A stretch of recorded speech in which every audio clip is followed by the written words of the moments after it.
Now, without further delay, let's begin today's event. I'd like to introduce your first presenter for today, and that is Gary Bossert. Gary, you have the floor. Great. Thank you, Alicia, and thank you all for joining us this morning. My name is Gary Bossert. I'm the Vice President of Operations for the North Carolina Medical Society Employee Benefit Plan, and we appreciate your loyalty to the plan, and this is one of the services that we offer to our practices, a series of webinars, not just about health insurance or other employee benefit products, but about employer issues that we think you need to be educated about and that you are interested in. Today's webinar, as Alicia said, is about the cyber war. And in today's rapidly evolving technological landscape, it's critical for businesses, including medical practices like you, to be prepared for and know how to respond to cybersecurity incidents. Many organizations, however, have a lot of work to do when it comes to guarding against cyber threats. In a national survey of employees and the general public, the average respondent was rated a security novice after being quizzed about security and privacy best practices. When it comes to protecting your medical practice from hackers, there is no foolproof method. Nothing is ever going to make you 100% secure, but you must identify and respond to each incident. It's not that hackers are targeting you or a specific kind of information. It's more like a jewelry heist.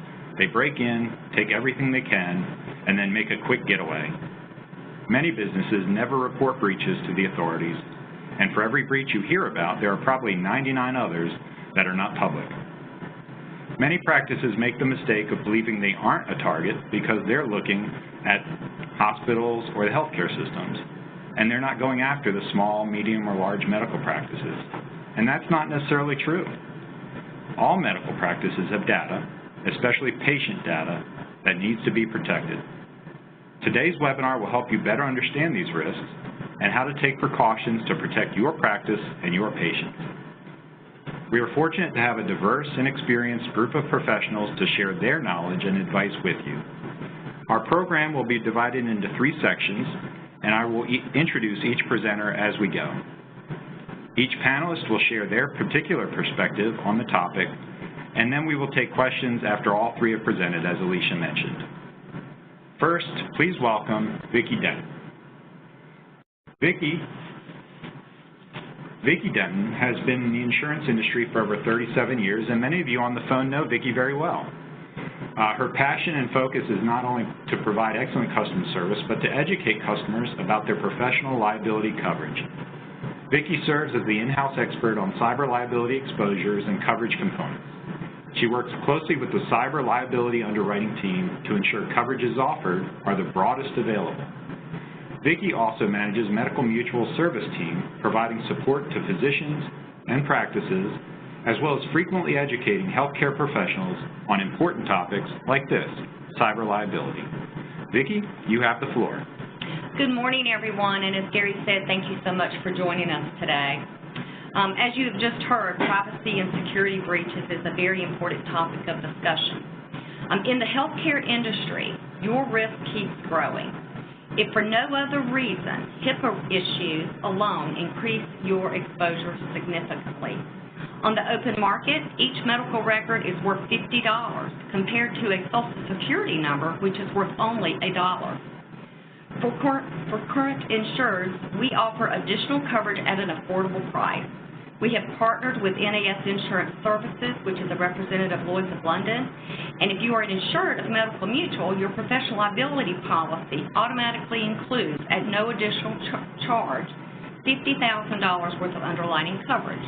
However, we also have the capability of offering higher limits, EMD coverage, up to $10 million.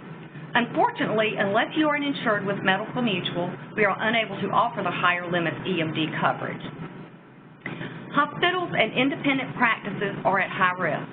In 2017, the Identity Theft Resource Center documented a new record high of 1,579 data breaches, a 44% increase over the record high reported in 2016.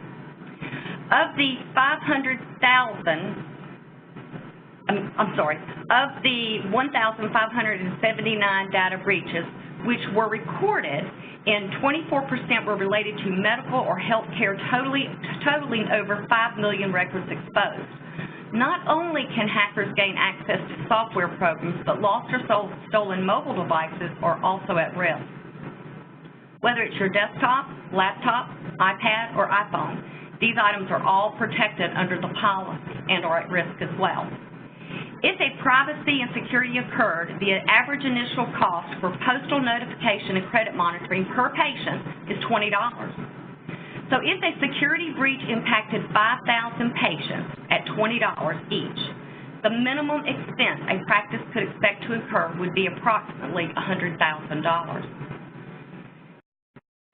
The higher limits EMD policy we offer through Lloyd's is one of the broadest forms available.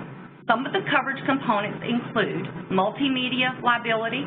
For an example, a dermatology center uses before and after pictures of client progress on its website, along with related marketing material. The clients consented to this use, but anonymously, of course. However, when the photos were posted, somehow the client's last name showed up, resulting in several suits being filed for an unauthorized use. In this particular incident, coverage responds. For security and privacy, which is another example, a pediatrician completed the health record portion of a summer camp application form for one of their patients. The office manager was instructed to email the patient information to the parent. A couple of days later, the parent called in asking why they had not received the application. At that time, it was discovered that the application had been inadvertently sent to the wrong email address. The application contained personal identifiable information and protected health information for a minor. The parent filed a lawsuit against the pediatrician for negligence and failure to safeguard confidential information. Does coverage respond? Yes, it does. Additional coverage components potentially would be regulatory fines and penalties, response costs for privacy breaches, patient notification expenses, credit monitoring for patients, assist with setting up an IT forensic team, as well as expenses for legal counsel, assistance setting up a call center. Coverage also helps eliminate the virus and restore of your computer back to its normal use if a security breach occurs. You might also have loss of income while the practice is unable to operate. Cyber extortion, which is one of the #1 risks in data today, which also includes hacking and phishing schemes. Another one is ransomware, which is on the rise as well. NAS is seeing more claims in the ransomware arena than any other claims out there. Also, another thing that's new is like Yelp, which is healthcare reviews. After a patient is provided service, they may go online and write a terrible review about their expense with a particular physician. The physician reads the online review and responds to defend themselves. Unfortunately, by that physician doing so, this may result in a HIPAA violation. With the huge social media platform that it is today, NAS is seeing more claims related to these types of violations as well. So why purchase a higher limits coverage policy with Medical Mutual? When you have a breach, you can call us. We have a whole team that specializes in this area who can help you throughout the entire process. Strength and stability of Lloyd's of London, who is also our product that is issued through. Easy transition from underlying coverage to higher limits for Medical Mutual customers. Having a single point of contact for claims handling. Preferred pricing for Medical Mutual members. We also offer a comprehensive risk management support system, which includes webinars, what do you do in the event of a cyber breach, examples of such policies. Also, we provide an incident response plan that you can go by, as well as best practices, as well as cyber training for your employees. We have the ability to offer ballpark indications without having an application. So if you're interested in obtaining a ballpark quote, please let us know. However, in order to bind coverage, completion of an application and approval is required. I would also like to mention that if you are not insured with Medical Mutual, it has been our experience that most medical professional liability carriers do automatically include some basic cyber coverage. However, in the new technology arena that we live in today, you can imagine the basic minimum is not sufficient. Therefore, we strongly encourage all practices to consider purchasing a higher limits policy. If we are unable to assist you with this coverage, we encourage you to reach out to your own professional liability carrier that can assist you, or any independent brokers might assist you as well. Thank you for your time today. Great. Thank you, Vicki. I appreciate that presentation. And now we're going to turn it over to David Katz. David is a partner in Nelson Mullins Riley & Scarborough's Atlanta office, where he leads the Privacy and Information Security Practice Group. He provides legal advice on matters related to the privacy laws affecting multiple sectors of the economy, including retail, financial services, education, healthcare, and technology. He counsels corporate clients on the development, management, and oversight of privacy and compliance programs, vendor management programs, and assists them in developing policies and procedures, education strategies, implementation of auditing and monitoring controls, reviews of disciplinary and enforcement activities, and risk assessments. He represents clients at all stages of incident response, from investigation, notification, remediation, and defense of litigation and regulatory inquiry. Please help me welcome David Katz. David? Gary, thank you so much. So it's a pleasure to be with all of you today, and we have a lot of material to go through, and I'm so excited to have an opportunity to present it to you. So today's agenda, we're going to talk a little bit about HIPAA and HITECH, some of the topics, just do a quick refresher. We're going to talk about lessons from recent HIPAA penalties and enforcement actions. We're going to talk about the business associate agreement and sticking points and things that are negotiated in those agreements and walk through some of those topics. We're going to talk about the security rule and ransomware, the Internet of Things, and some of the other sort of exciting technological things that are on the horizon for healthcare. So just to refresh, you know, the HITECH Act was passed in February of 2009, and it was really created to motivate implementation of electronic health records and the technology in the U.S. And that was proposed in 2010 with the final breach regulations added in 2009, and the omnibus rule finally coming out in 2013.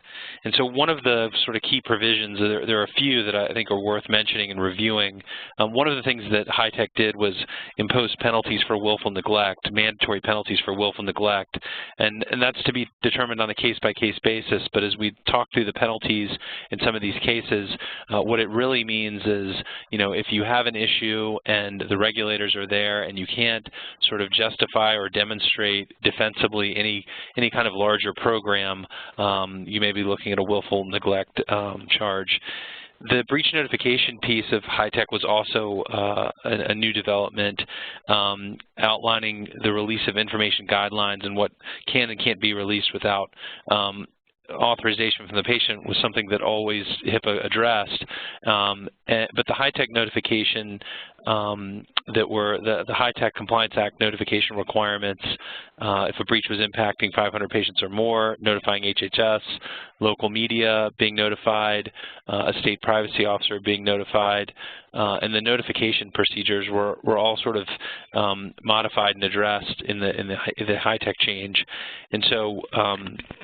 It's almost as though Congress in 2009 had enough foresight to think about what might the future look like in the way of protection of medical records, and many of the changes that were made as part of that legislation now, sort of in hindsight, you can easily kind of understand what the concerns were at the time, and those have borne out to largely have been true.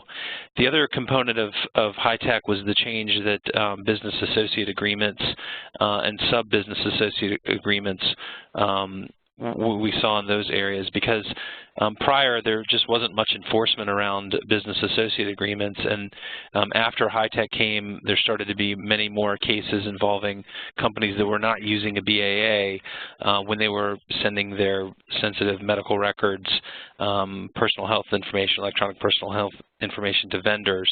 And so that's also been sort of a development over the last 9 years that we've seen a lot of enforcement. So this slide sort of outlines, HIPAA pre-HITECH and then HITECH, and really where, in addition to some of the things we just discussed, what HITECH was able to do is to bring within scope sort of the downward supply chain stream of vendors in the relationship and imposing liability from the business associate on down to the subsequent recipient and the business associate subcontractors.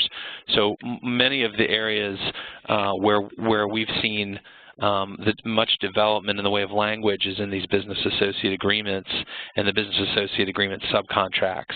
And that's really kind of developed over the last few years and increased in sophistication as the technology's advanced, and these relationships have become more complex as a result of the information being passed back and forth. So just some quick overviews of some of the recent activity, and the slide's not very subject matter intensive, and I really just wanted to kind of give an overview, and I'm going to talk through some of the top cases in 2018 and 2017. So encryption in the Feinstein case, this was a $3.9 million settlement, and it really was born out of the loss of unencrypted mobile devices. So, one of the sort of things that, continues to be surprising is the sheer number of, the sheer amount of fines that are associated in these cases. And so, just by way of example, in 2017, one of the highest fines that we saw to date was a $5.5 million settlement from Memorial Healthcare System, and that was for impermissible access of PHI by employees, impermissible disclosure of PHI to affiliated office physicians. And so one of the things to really think about is how does OCR look at the penalties, and how do they begin to assign the tiers for penalties? And so that's something we're going to talk about as the presentation moves on. The Oregon Health Science University case was another compelling case recently. That was a $2.7 million. Sorry, not recently. This was back in 2016. But involved just poor governance and not having key policies and procedures in place, and not having the information consistent and compliant with the law. And so, for a university health system to pay a $2.7 million fine for lack of governance is a pretty significant hit for any organization, but certainly for a public institution. So really, the point is that no one is spared, and universities can very easily fall by the wayside in terms of their compliance. The other sort of component to the Oregon Health Science case is that they were just late in their notification. They didn't timely address the risks, and they didn't timely notify. Similarly, the Presence Health case was also another example of notifying 60 days sort of after there was any indicator that things were wrong. So the timely notification piece is something that many folks have had an issue with, and the Presence Health case was a $475,000 case, and that was actually the first HIPAA enforcement action that imposed on a provider for lack of timely notification. And this was one of the largest health networks in Illinois, and they received a breach notification report in 2014, January 2014, that indicated that this was an October 2013 event affecting 836 individuals. So a clear issue that if you don't have a good incident response plan, as was previously alluded to earlier in the presentation by Vicki, and you don't have sort of an understanding of what your obligations are kind of quickly after they come into place, you can really end up exposing the organization. Another example of in the area of business associate agreements is the Raleigh Orthopedic Clinic case. That was a $750,000 settlement where the clinic did not have an executed business associated agreement with its vendor, and it released X-ray films and related PHI of 17,000 patients to an entity that promised to transfer the images to electronic media in exchange for managing the films, and there was no business associate agreement associated with that, and then there ended up being a breach. So one of the things that the OCR said in that case is that the HIPAA's obligation on covered entities is to obtain a business associate agreement. It's more than just check the box paperwork service. So it's critical for entities to know with whom they are dealing, who's handling PII, and obtain assurances that the information will be protected. So similarly, OCR is also looking at policies and procedures. The Lincare case was a $240,000 fine over the handling of PII, and this involved an employee that was coming in and out of the company. He took his documents home.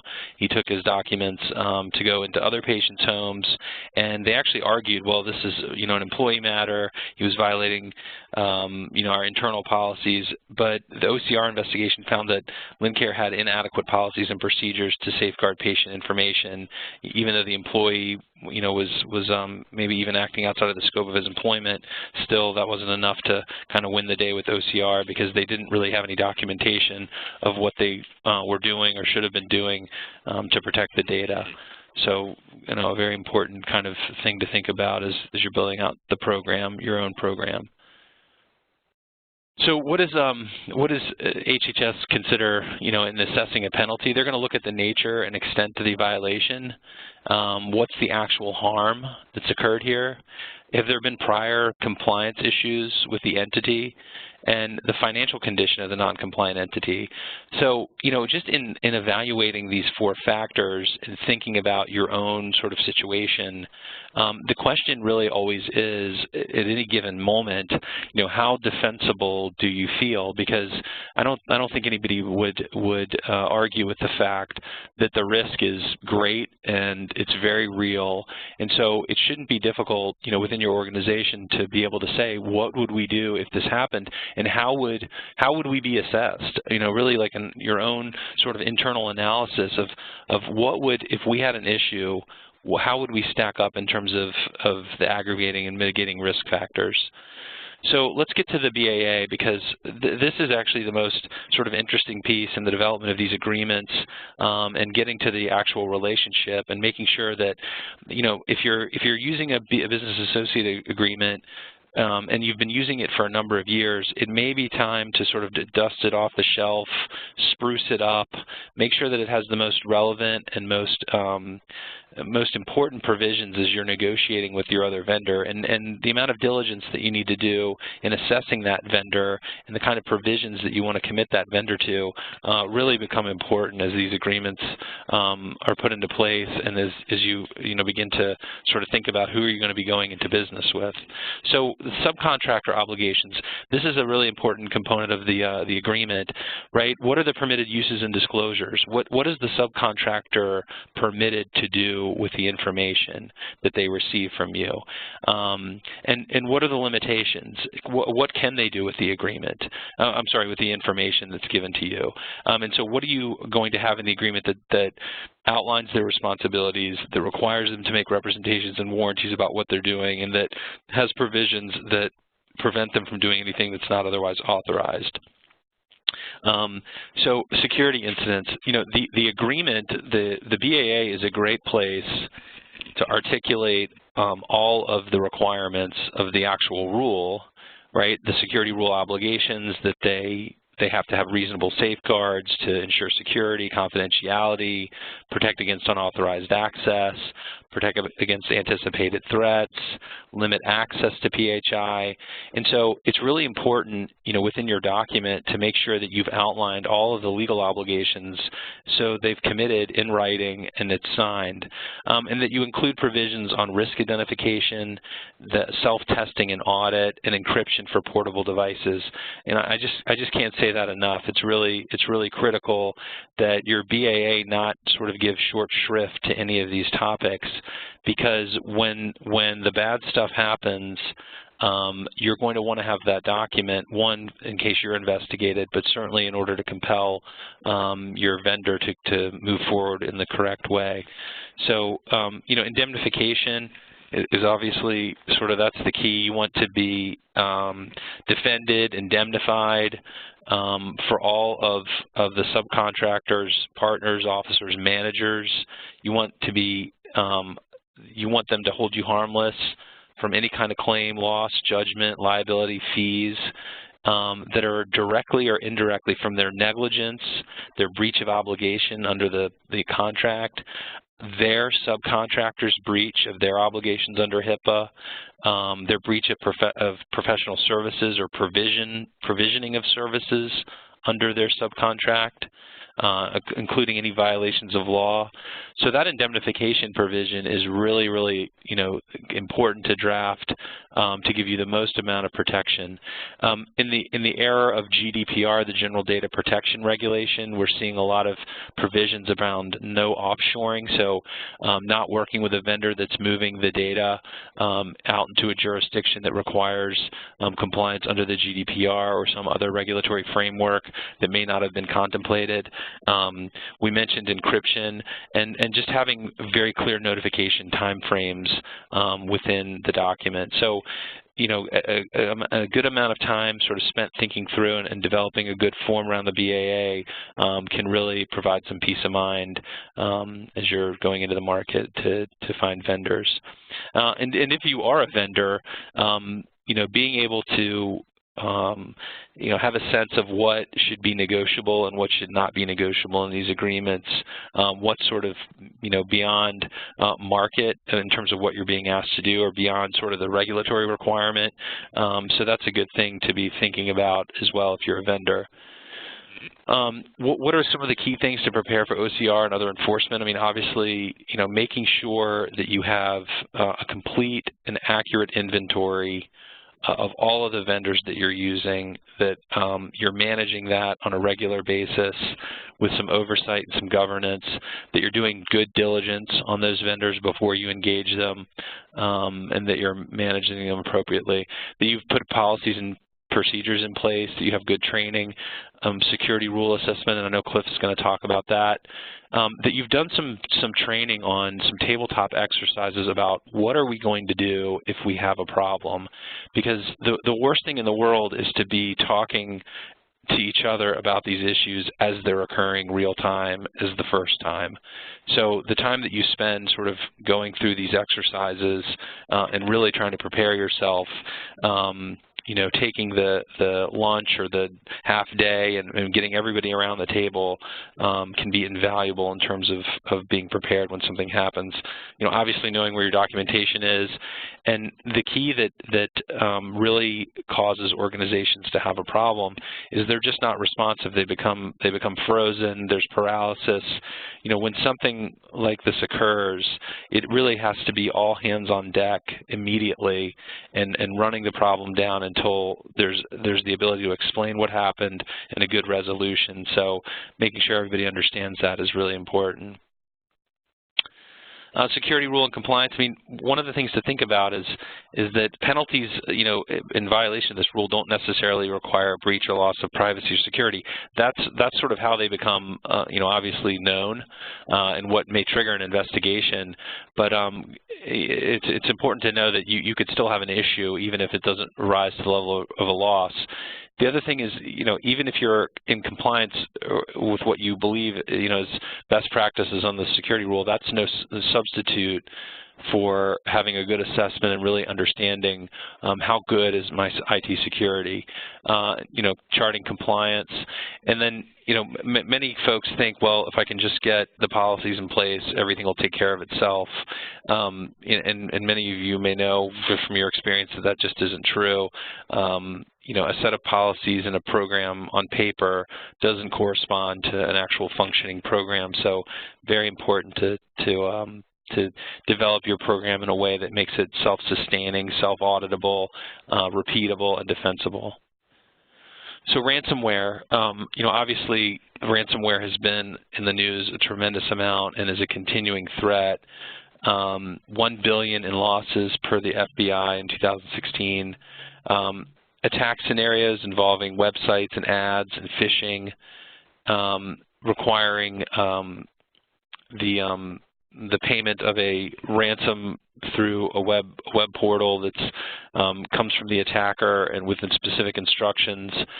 One of the things that we've seen is, sort of developing a relationship with a forensic firm early on, with security experts early on, can be very helpful, because the ransomware that is infecting businesses all throughout the country and the world, there are security experts that, if they're contacted early, could be able to unlock the encryption. And I've definitely had instances in which security vendors and experts have discussed that, if you're able to sort of identify these issues early, there is the possibility that you could defeat the ransom. And so that's not something that I think gets a lot of attention. You mostly hear about cases where, that's not the case and where the system goes completely down.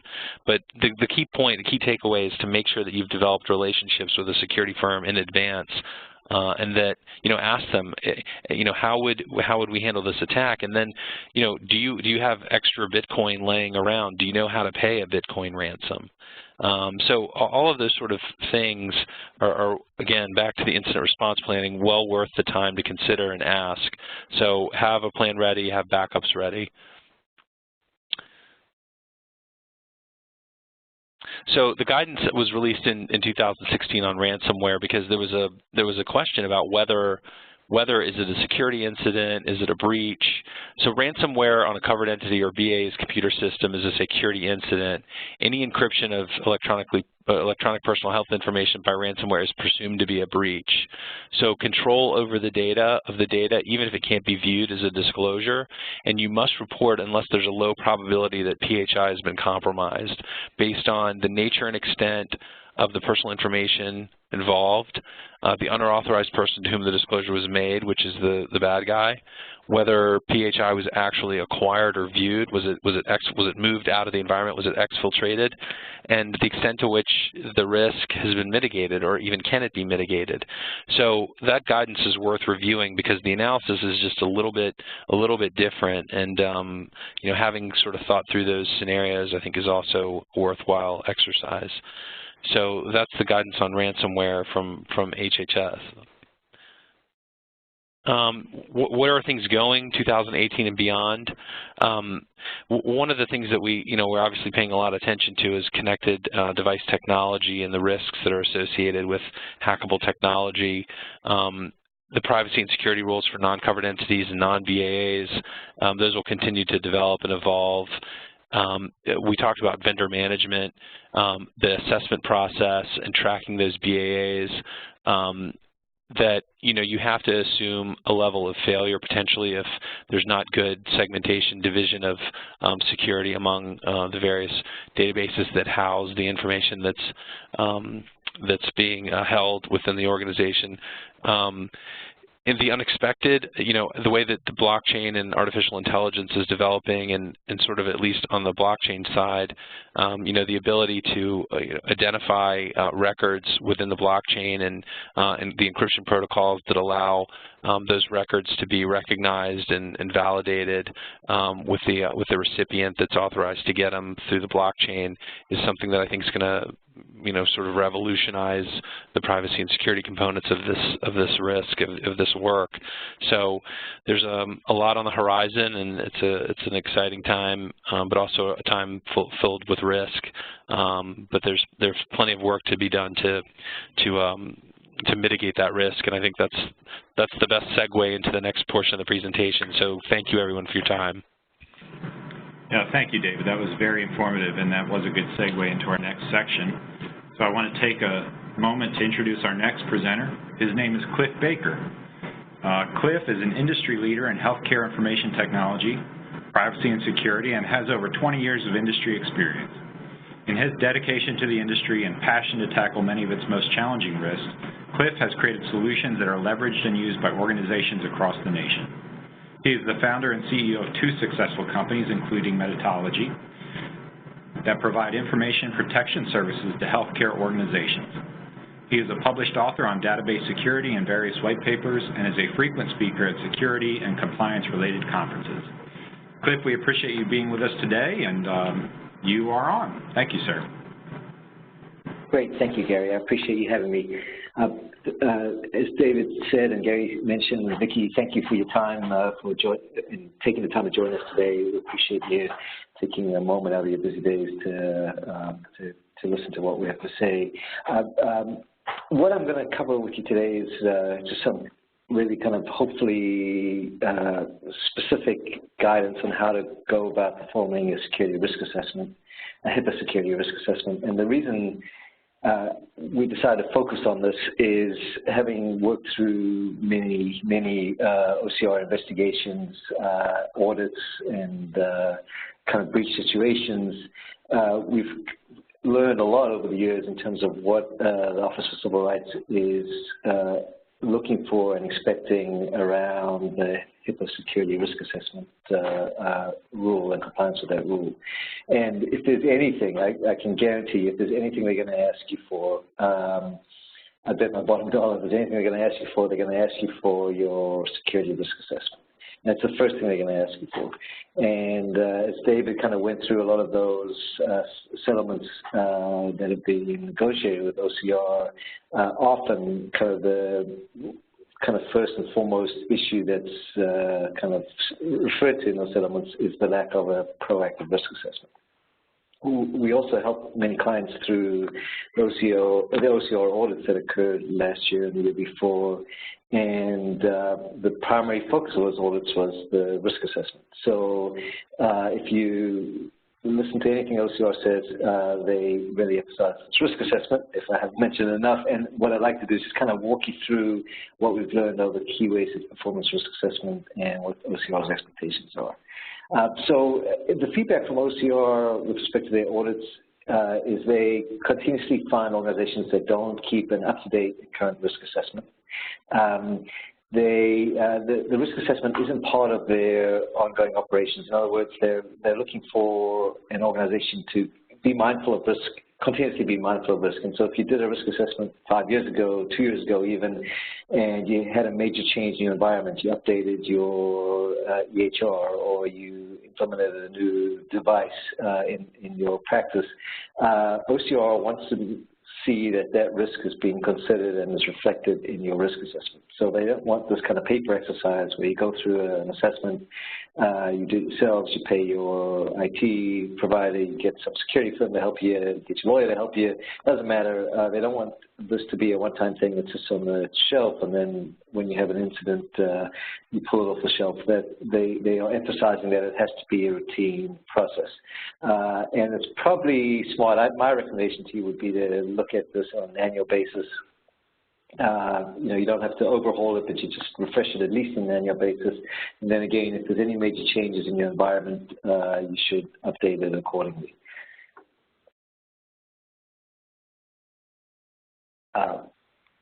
So, just kind of reinforcing some of these key expectations by OCR. The risk analysis must be enterprise-wide, so a lot of organizations, particularly practices, kind of got into the habit of performing a risk assessment in response to meaningful use. The challenge, though, is that meaningful use related specifically to the certified EHR. HIPAA requires you to do a risk assessment across your organization.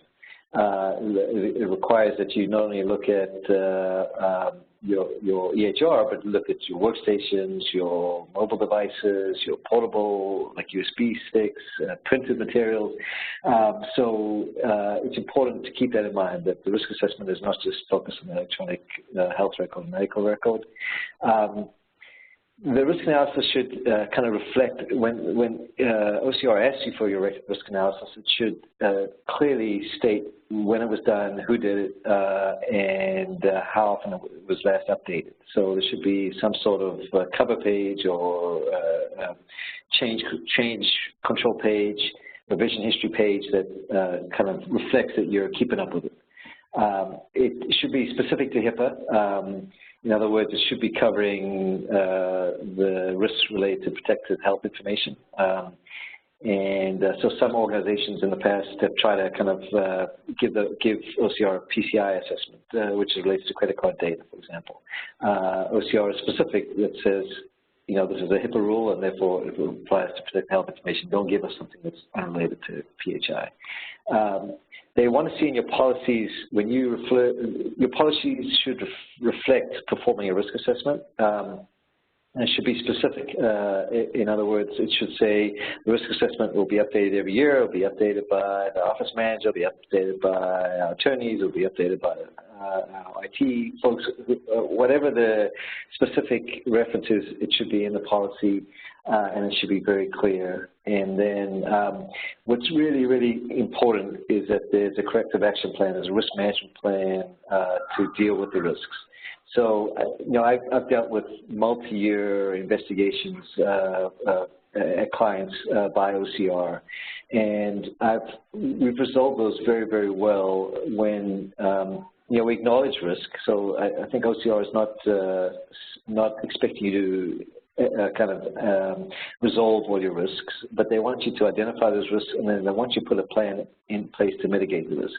In fact, if your risk assessment is too squeaky clean, in other words, if it just shows that there are no risks, as David mentioned, in kind of this changing environment, that automatically sends up some red flags for investigators. So they almost expect that nobody's bulletproof, no organization's bulletproof, and that you will have risk, but it's important for you to acknowledge that risk and to kind of figure out what you got to do to mitigate the risk. And so I'll give you some templates and examples on how to document each of these requirements. Some of the key questions we often get: how often? Again, my recommendation to you is look at it annually, just update it on that revision history, on the cover page, make sure that that date is not older than a year old. Again, if you have made a major upgrade to EHR, you put in a new device, you changed out your workstations, you moved to Office 365, whatever it is, if there's a major change, make sure that the dates in your risk assessment coincide with that change. You don't have to use a third party. Obviously, as a consultant space, I would love for you to use a third party, but you don't have to use a third party. There's no requirement, there's no expectation that you use a third party. Obviously, you know, if you lack the expertise, you lack the experience in performing a risk assessment, by all means, make sure you get some, or, you know, you work with some third party that not only knows security, but knows HIPAA, and then would be an extra benefit if they know HIPAA with respect to kind of your environment from a provider perspective, as an example.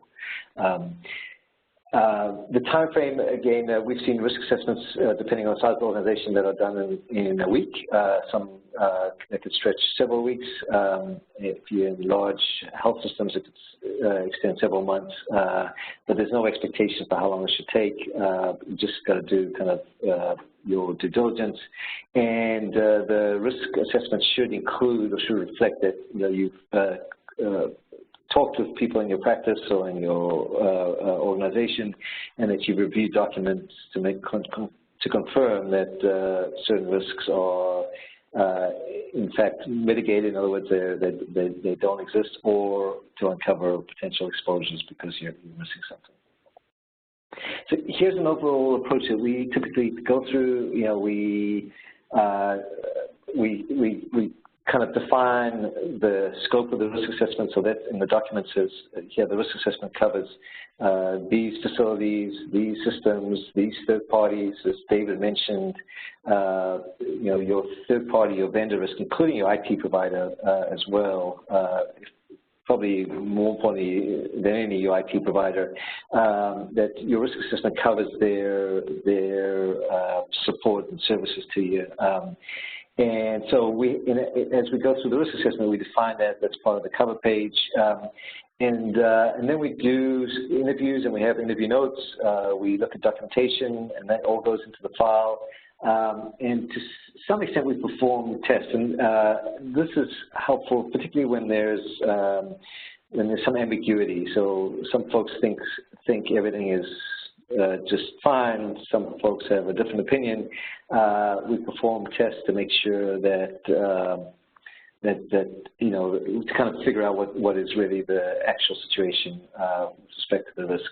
if you don't do this, I would highly recommend, it's not required by the risk assessment rule, but I would highly recommend that every year or every other year you go through what we call a penetration test or a vulnerability test. You can pay a security company or your IT provider. Perhaps it's better not to do your IT provider if they're providing you core services. But just, you know, these tests kind of attempt to subvert your security and get access to your environment. There's no, in today's world, as a business owner myself, there's no kind of better kind of test and comfort you can get than having somebody try break in your system, break into your environment and confirm that everything's working, or highlight to you before the hackers exploit it where the weaknesses are. So that's another form of testing. I find it very helpful. I pay for it for my organization, even though I'm a security company. I'm paranoid about being breached by hackers, and so I pay another organization to come and test our security and make sure that we're not overlooking anything. And then again, reporting, making sure that the risk assessment is kind of well documented. And finally, remediation. I can't stress that enough. I'll say it probably 2 or 3 more times before the end of my presentation, but making sure you have a corrective action plan that says, here are all the risks we identified, and here's our plan. There are no specific requirements from OCR around how quickly certain issues have to be resolved. But what they are clear about is that you can't leave issues unresolved. And so you need to make sure that you're working through these issues and showing progress. And that's the most important aspect of all of this, candidly. As I mentioned, you expected that there will be risks, but if you ignore those risks, that's really where you have a major issue. These are some of the folks that we typically are interacting with. Again, some of these may all be outsourced for you. If they are outsourced for you, you know, make sure that you kind of put your IT provider through this process. Don't take anybody's word for it. At the end of the day, if there is a breach, and David mentioned this, at the end of the day, if there's a breach, you can't delegate your responsibility to the IT provider. And if they choose not to support you or go out of business or kind of defend themselves against your claims, you're left holding the bag. It's your patients, it's your data, and you have to handle the notifications, and you have to handle the forensics and the resolution. So because you have the risk, you have the right to get answers to your questions around risk. And so by all means, make sure that your IT providers or your EHR provider, or whoever it is included in this process. These are some things that these are kind of the documents that we typically include in our risk assessments, just to kind of show evidence that we've actually gone through the process and done our due diligence. Again, there's no requirements here for all of these documents, but they're helpful in just kind of defending your position. So there are a number of different ways to do a risk assessment, different approaches. The rule actually provides flexibility in taking a different approach. But in having worked with OCR many, many times, at the end of the day, they have kind of communicated clearly, I think, what their preference is. And so I'd say if your risk assessment lines up with these concepts, you'll be in a far better position to defend your risk assessment than if you take a different approach.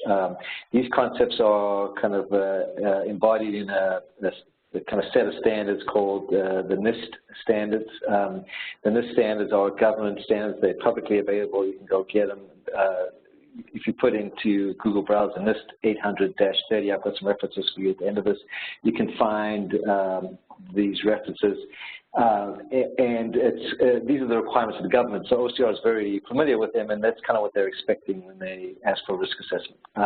We've seen, here's a word of caution, we've seen some organizations take the HIPAA rule and compare their practices against the HIPAA rule. That's not a risk assessment. That's a compliance gap assessment. That's saying, how do I comply with HIPAA? That's not what OCR is asking you for. And if you provide that kind of document, they're going to push back and say you haven't met the risk assessment rules. So don't fall into that trap. We've seen a lot of organizations inadvertently trying to do the right thing, but inadvertently step into that, make that misstep.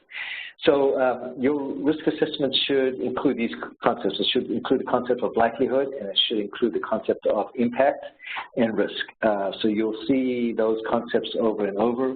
Essentially, the way it works is you consider your security, and if your security is really good, there's a low likelihood that you're going to have a breach. If your security is really bad, there's a high likelihood you're going to have a breach.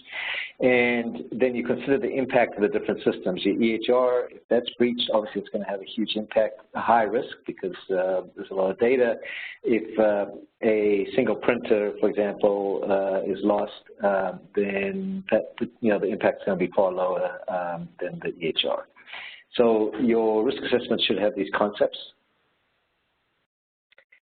And I've got them, I think we're going to post this deck, so I don't plan to go through the detailed definitions here, but here are the definitions, and they pretty much come out of the NIST references I mentioned to you earlier. Essentially, risk is an intersection point between likelihood and impact. So if you consider your security likelihood and you consider the data that's exposed, you come out with a risk rating. And essentially, again, what OCR is asking is that anything that falls into this high or medium-high range, this red or orange, make sure you've got a plan to address. Make sure you've got a plan to fix. So that's really kind of a critical aspect of this. I've tried to give you a template here that we use to kind of document our risk assessment. There's kind of a category of kind of control areas security areas. So is it a policy, or is it a technical security area? Is it a disaster recovery plan? There's various areas that we use. Again, the State 130 can help you kind of figure those out.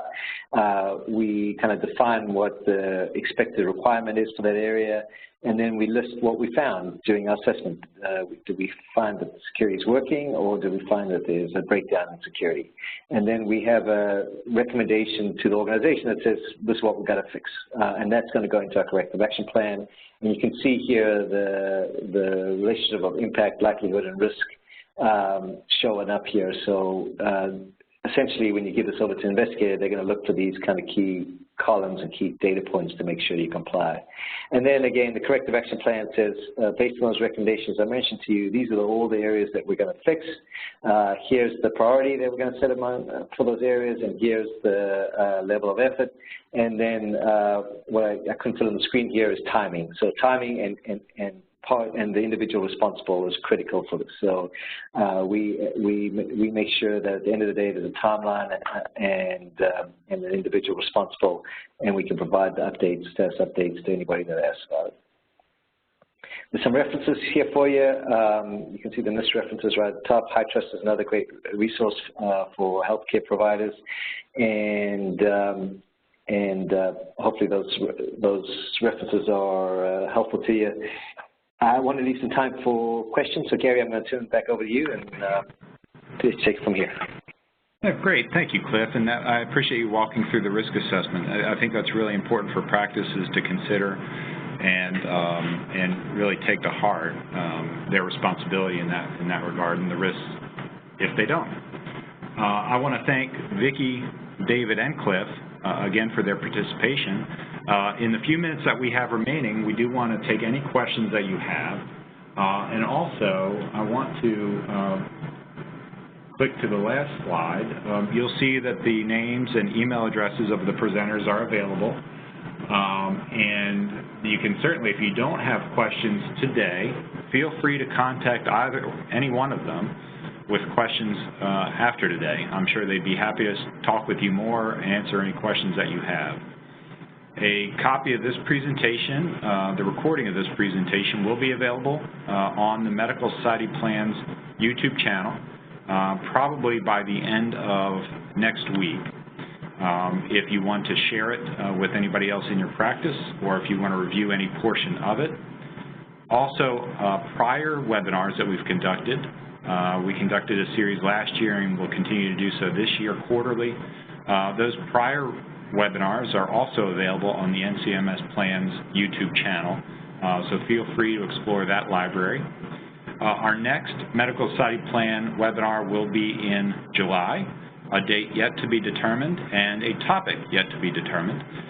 In fact, if anybody on the call has an idea or a topic that you think would be appropriate for medical practices that you'd like to learn about or think maybe practices should hear more about, I'm open to suggestions, so please feel free to email me and we will consider that for a topic in the future. So again, I want to thank everybody for participating. I want to thank our presenters, and feel free to contact any one of us now or in the future if you have any questions. Alicia, is there anything you need to do to close? I think that's everything for today. We want to thank you again for joining us today. This will conclude our conference, and you may now disconnect.